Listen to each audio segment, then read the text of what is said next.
L'info écho avec Capital. Le chiffre du jour 1486,9 s'est rapporté à 100 000 habitants le nombre de nouveaux cas positifs au virus de la Covid-19 recensés par Santé publique France entre le 5 et le 11 février. C'est la première fois que le taux d'incidence nationale repasse sous le seuil des 1500 pour 100 000 depuis les fêtes de Noël.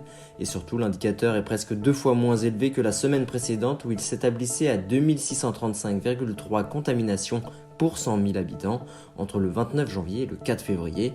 À l'hôpital aussi, la situation s'améliore, mais tout doucement. Au 13 février, 31 621 personnes étaient hospitalisées avec un diagnostic positif à la Covid-19, un nombre en baisse de 4,3% en une semaine. La tendance était similaire dans les services de soins critiques. Le coup de gueule du jour est poussé par notre chroniqueur immobilier Henri Buzy-Cazot.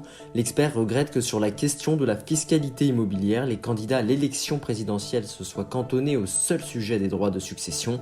Le sujet est devenu central dans les propositions relatives à la politique du logement, sauf qu'aucun n'en fait au fond un élément de cette politique, mais plutôt un marqueur idéologique, regrette l'expert.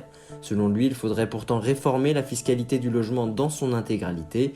Il évoque par exemple la proposition de l'investisseur et essayiste libéral Robin Rivaton d'établir un impôt unique sur les logements détenus à hauteur de 1% de leur valeur estimée. Retrouvez sa tribune sur notre site.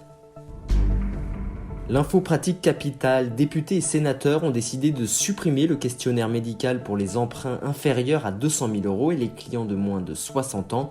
Ces seuils planchers qui pourront même être rehaussés à l'avenir rendent éligibles à la mesure la moitié des emprunteurs. Cette formalité pénalisait jusque-là les emprunteurs malades, ces derniers s'acquittant de lourdes surprimes. Sa suppression permettra donc de générer de grosses économies pour les ménages concernés.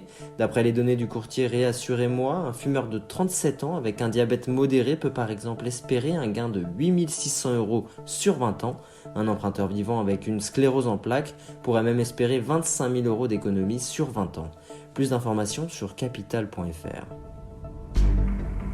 Et on termine par cette information, un nouveau collectif vient d'être lancé ce mardi 15 février avec pour objectif de lutter contre la fraude au compte personnel de formation. L'initiative a été portée par les fondateurs de la certification reconnue en langue LILAT. Intitulé CPF for Good, le projet va rassembler des organismes de certification qui vont pouvoir dénoncer de manière collective des mauvaises pratiques, précise Arnaud Portanelli, cofondateur de l'organisme de formation Lingueo. Pour rappel, en 2021, les fraudes au CPF ont explosé. Selon la Caisse des dépôts, 14 300 fraudes ont été recensées depuis 2019 pour un préjudice avoisinant les 16 millions d'euros. C'était l'info écho avec Capital.